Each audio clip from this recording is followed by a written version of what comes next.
Hello everyone, it's Jamal Thomas. Welcome to the Progressive Soapbox. Alright, so let's try this one more time. And I saw, oh, Jesus Christ. Thank you, man. You didn't have to give for that, but thank you, I appreciate it. Essentially saying, sound brother, I can't hear it. Alright, so let's try this one more time. I hope everyone is having a good Memorial Day. And I'm doing the show Memorial Day because we used to have this tradition when I used to play chess at the barbershop that we used to come together and play on Memorial Day. They would shut the shop down and just play chess. Oftentimes when I do stories, my stories have to coincide with what's taking place. And so I don't get the chance, like I used to just talk about whatever. Sometimes it's capitalism. Sometimes it's just things that I think about, these kind of intellectual things. But in this case, I want to do that now. I want to do that and I want to have a conversation. I have a series of new shows that I want to do today, but I want to start on that particular point. Lefties, progressives, if you want to use that term. All of these guys who consider themselves to the left and who still identify and find themselves within the Democratic Party. I have a message. You're not Democrats. All of the struggling, all of the getting pissed off, all of the being annoyed, all of the controlling, all of the trying to change the party, all of the shaking one politician after the next, all of the angst, all of the hope, all of the frustration, all of those things all come from one crux of an issue. You're not Democrats.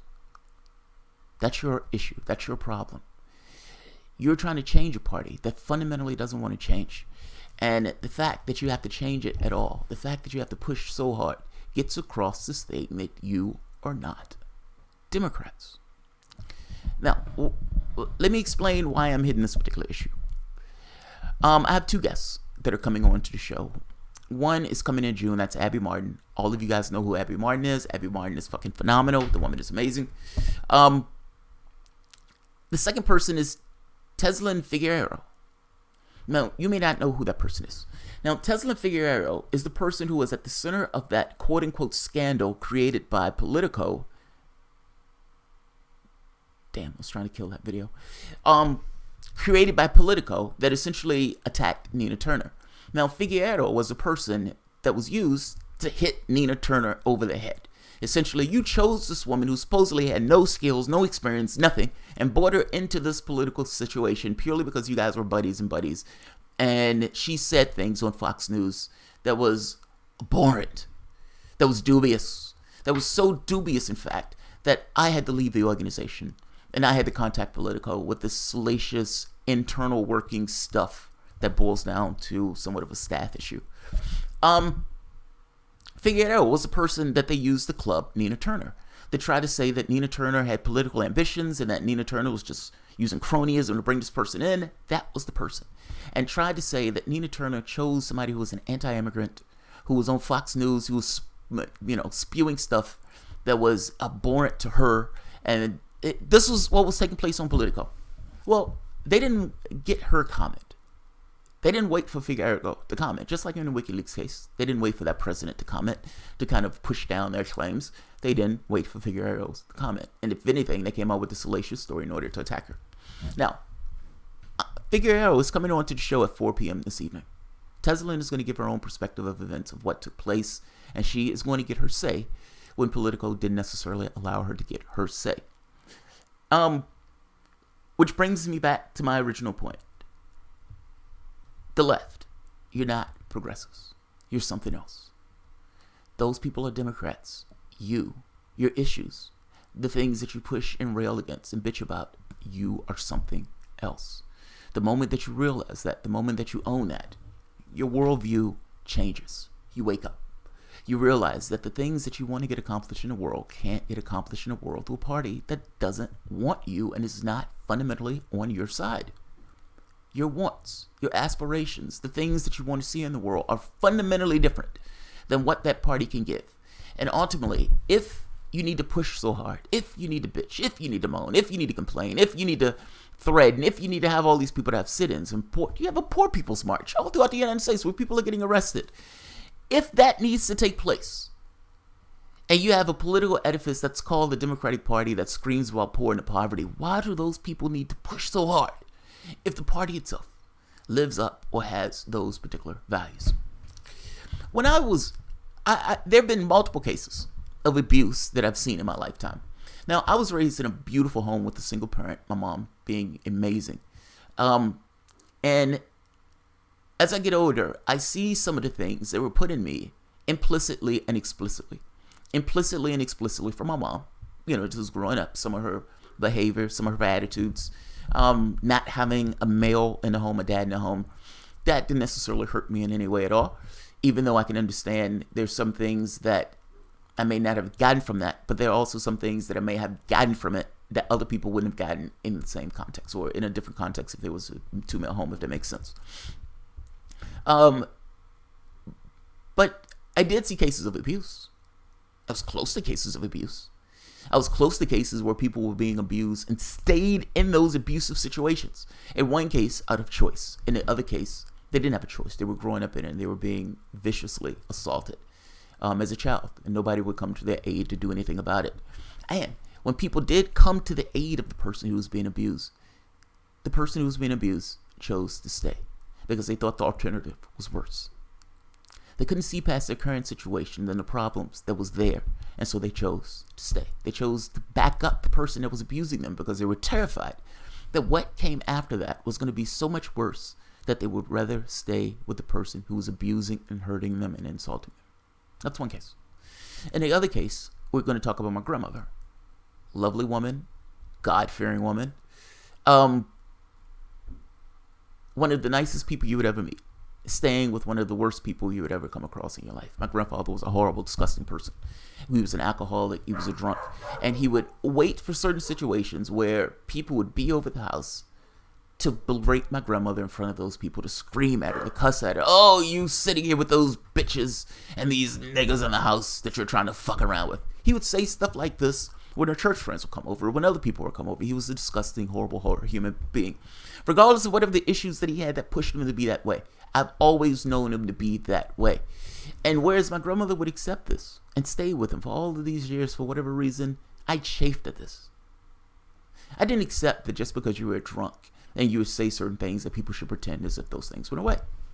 I didn't quite understand that behavior, nor did I think that behavior helped him.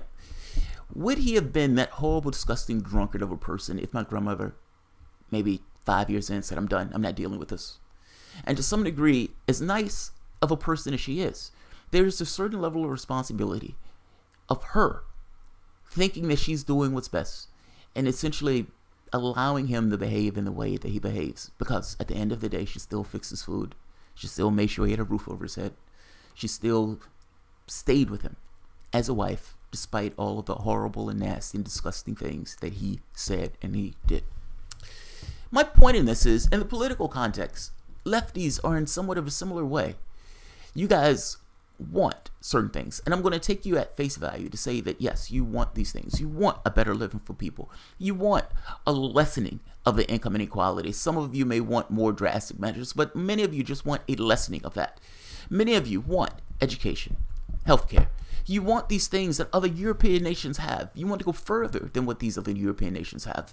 You understand that you either have capitalism or you have democracy, but you can't have both. And many of us are on the standpoint of we would prefer a democracy. We don't like this thing where the political leaders choose who they want to exceed them as they go into the next presidency. The point I'm making here is all of your strife and angst, all of the things that plague you and bug you, many of these things boil down because you're in a party that is not that into you. And yet, you still stay. You still give it votes. You still give it support. You as unions still go out and push to get these people in office. Just like the politically abused child and just like the politically abused woman who thinks they're doing the best. It's because you're terrified of what you believe will come next. As long as you live within that context, nothing changes. As long as the Democratic Party can persist in the way they persist, knowing that they're going to get your votes, nothing changes. What changes this is a solidarity of no. Martin Luther King was an amazing man. And one of the things they try to scrub from him, Democrats, is that he was a socialist and he was an anti-interventionist, anti-imperialist. Strong. It is hard to talk about King and completely ignore those things, and yet that is exactly what they do. And they try to use identity in order to be the lens because they don't necessarily want to deal with the other aspects of King. Here's a catch, though. Martin Luther King would have been somewhat neutered as a figure if it wasn't for Malcolm X. Democrats would never bring up X. But the fact is, X having somewhat an alternative, saying, we want it now. You guys are saying your freedom and justice and equality. Fair enough. Put it to the test. We want it now. We want freedom. We want liberty. If you're telling us that these things have been passed through the court, then fine. Why do we have to wait for this? I want it now. I don't want to wait for tomorrow. I don't want to wait for 10 years, 15 years. I want it now. This is an unjust society. This society needs to be fundamentally different now. Why do we have to wait? We want it now. That was his point. And you looked at your choices and you said, look, Martin Luther King is somewhat of a peacenik. He's joy, love, and light. Yes, he said things about LBJ and this Vietnam War. But at the end of the day, between the two choices, between the guy who's talking about an armed revolution and then the guy who wants to be a peacenik and love his brother, including his enemies, would take him. It was X that made King far more palatable by allowing a choice in these things of saying one guy wants revolution and the other guy is trying to be a peacenik. Let's take the guy who's a peacenik. One makes the other more palatable. If your goal is to change the Democratic Party, if your goal is to reinsole it, kind of like an episode of Angel, where a gypsy just puts his soul back in the angel. If that is your goal and that is your task, what I would tell you is the way that you're going about this is lunacy. There is a radical lunacy in continuously doing the same thing over and over again and expecting some kind of a different result. You guys, after Clinton, after Obama, twice, and at some point realizing that both of these presidents have done atrocious things from the standpoint of the ideas of the left. Clinton destroying Glass-Steagall, that in and of itself was an amazing achievement that Republicans have wanted for God knows how long, that it took a Democrat to do. Clinton attacking and destroying welfare, again, something Republicans have wanted to do for God knows how long, it took a Democrat to do it. Do you get a pattern here? Obama coming in, putting in these tax cuts, enshrining those things into law, finally getting some kind of idea of healthcare, and it's this incremental healthcare plan from the Heritage Foundation. I'm trying to make this point to you that the things and the change that you want into this country would never come about within the Democratic Party itself. And if you want to change it, just like the person who's being abused by a spouse or being abused by a parent, if you really want to change those situations, the only way to change it is to leave. It's to fundamentally be willing to leave and say, I am done. In no means would I say vote for a Republican, because I think Republicans are just as bad, if not worse. And I know I say that, and I know I've said the other, but I think they're bad and worse for different reasons. And I know both, I'm saying worse, I'm saying there's a hierarchy. It's worse depending on the context that you look at those things. It's not as an absolute, so understand what I'm saying. There are times where I think Democrats are worse depending on the context that you look, because it allows status quo to persist itself, even though status quo is something that is not great for the majority of the people in the country, and not just not great for the majority of the people in the country. Gives this kind of it puts everyone to sleep. Like it's euthanizes to some degree the public in regards to this need for saying, wait a minute, this is not really what we want, this is not where we want to stand, and these guys are just as corrupt as the other people, and these guys serve the same fiscal interests as the prior office, meaning the Republican side. It's just different plutocrats. I don't want this one to go long. All I'm saying is, from the standpoint of the left, you are not Democrats. If you want somebody to actually represent labor, you're not going to get that in the Democratic Party. The reason why Obama didn't pass the employee free choice, essentially existing and helping labor, was because that's not what he believed in. Like I understand there's a certain amount of star power associated with him, but you kind of have to look at what he did, what Clinton did, what Hillary Clinton was going to do to get across this thing. Even the people who these guys associate with, the people who they hang around in. When Clinton was saying that she has a public and a private, she's telling that to private interests. She's telling that to bankers. Look, I may tell them stuff, but ultimately the truth is in here. She didn't tell us that. She told the bankers that. Just making this point that if you want to see a fundamentally different world, voting for a party that doesn't have that belief system and in no way would push for that in an honest, open, integrity-filled way, you're not going to get it out of Democrats. You're going to remain pissed off. You're going to remain annoyed. You're going to remain being taken advantage of. All of those things are going to remain because at the end of the day, you realize that they are not that into you and that the interests that these guys serve has nothing to do with the interests that you want served. The attacks on Figueroa seems to me, as I look at her Fox News stuff, it boils down to a Democratic Party that looks at her and says, why is this woman saying these things? Well, she's not a Democrat, which is what it boils down to. The left are not Democrats. When you see us on Fox News, they don't have to deal with us. They're befuddled by what we say. When you see some of us, when we get on the mainstream media, they're befuddled by us. We don't fit into the other boxes because the interests that we're saying are somewhat different. There is an overlap between what will be considered the far right and the far left, especially on ideas of war and even to some degree on ideas of economic policy. The reason Sanders was so able to excite these areas that they believed were unexcitable, at least from the standpoint of the left, was because no one actually went to those areas and made that honest, straightforward argument of you are being screwed over and we need to have a country that's fundamentally different in the way that this country is arranged, especially with regards to the way that wealth is appropriated to certain sectors and not others. You have half of a country in poverty and a country that is magnificently wealthy. Wealth like as nothing has ever been seen. Jeff Bezos is walking around with $130 billion to his name. Imagine that. His workers, some of which are on governmental services because they can't afford a decent living. This needs to change. And the Democratic Party, in no honest way, is going to go after the policies that would help this to change.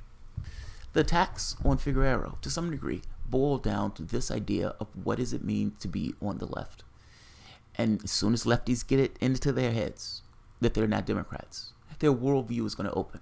The fact is, if your goal is to save the Democratic Party, leaving the party is the way to save it. Until they are threatened by existential death. Until there's an existential threat. Meaning not having the left. If they honestly believe that they're going to get out Republicans in order to make up for the left, they're insane. And if you look at if you ask the country where they are, it is not in line with Democratic policies. It is to the left. So you have to ask this question of if the country is to the left, if they see what Sanders has done, if they need to change their rhetoric saying they're progressive, and everything else, why do you have to do all of that? Why do you have to do all that? The very act that you're doing that, the very act that you're calling yourself progressives, gets across this idea that you understand that the country is not in line with what you do as policy, and that you're changing your rhetoric, as Nancy Pelosi would say. We need to change what we say to the public in order to get them to bite, as opposed to actually just representing those things. The question becomes, if you know the public is there, and we know that you know the public is there because your rhetoric is making this point that the public is there, I will believe your theater, because your theater is there to try to get votes, then why aren't you there? And you put this at the door of, you have plutocrats, and you have the actual left that's in the party. And both of those cannot exist in the same place, because fact is, what's great for plutocrats is not necessarily the thing that's great for workers. The whole Obamacare thing gets across the lunacy of, you can call it the radical middle. I mean, ultimately, they thought you can have this utopian idea where insurance companies still stay in the mix, making millions of dollars, and we're going to get some level of health care for the public itself. And I use this because if you ask me, what do Democrats represent? I would say they put out the Obamacare. What does Obamacare do? It allows the drug companies to essentially stay in the process untouched, allowing them to charge exorbitant rates. And you have the other part, the insurance companies able to stay in and still get buku's cash. And even to some degree, having government to be dependent on insurance companies, because those insurance companies essentially still set their rates. Well, those rates can go up 50% in some of these places. Why did they do that?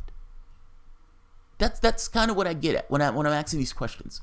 I can only say, why do they do a particular thing? Because I don't care what they say. I care about what they do. And ultimately, if your goal is, I want to pass health care, but I still need these people to give me money, meaning there's this conversation between plutocrats and whoever is running the plutocrat saying, making a determination of whether or not I will give you money if you're going to push that policy. Meaning, if you need to make this case of, yes, I need to pass health care because I can't get elected otherwise, they may agree with you or not. If they don't agree with you, they're not going to give you money. You need their agreement to some degree. Having all of these bankers choose Obama's staff, like, I'm getting this point across to you that this is not necessarily in a segment of democracy. This is something else. If you, as the left, honestly have these values that you want to see a fundamentally different world that's more equitable and more fair from the standpoint of workers, if you want to see that people have somewhat of an easier, decent life, where you don't necessarily have to struggle from cradle to grave and getting hit over the head with people trying to put their hands in their pockets the entirety of their life, you're not going to get that from a party that is full on capitalist, full on neolib, and full on into this idea that markets are more important than human beings. And again, if you ask me why I think that, the market system was the thing that was protected during the insurance issue with healthcare, not the human being. If the human being was the point, then you wouldn't have drug companies being able to work carte blanche over us. You wouldn't have insurance companies still being part of the process when Medicare easily does what they're doing for like 2% or 3% overhead. You have a different party. You have a different ethos. You have something different that you want. And I am just making the point to you that, yes, at one time, the Democratic Party shifted to the left after the Great Depression. That is not what happened after this magnificent crash. You have a captured party. And it's time to recognize that and understand that. And if you really want this party to change, and if you really want something fundamentally different to take place in this war with regards to climate, with regards to workers, and even with regards to just what it means to be a human being living in America, having access to the things that they need, and being able to live a decent life without constant struggle and strife and poverty, then you need to be willing to leave and recognize yourself as being something fundamentally different. I'm going to leave it on that. This one went way too long, but I hope I make my point. The reason that a Sanders existed was because those people weren't getting what they wanted out of the party, because they couldn't get what they wanted out of the party. The conversation between Bernie Sanders and Chris Hayes and Tom Perez is a perfect example. Bill Clinton telling Tom Perez, don't let Sanders take the party, gets across to you the difference between, or the fact that there is a difference between who you are as a lefty and who they are as Democrats. So, I'm not going to keep this one longer. I just want that clearly understood. I just want that clearly understood. Alright, guys, I'll end that here. I have a bunch of other videos that I want to do today, so I will be seeing you guys throughout today. Happy Memorial Day. Again, if there is any way to be happy about Memorial Day. I mean, after all, this is people killing each other. So, alright, guys, have a good one. If you enjoy the content, please feel free to share, like, subscribe, and of course, you can always support through Patreon. Thanks, everyone.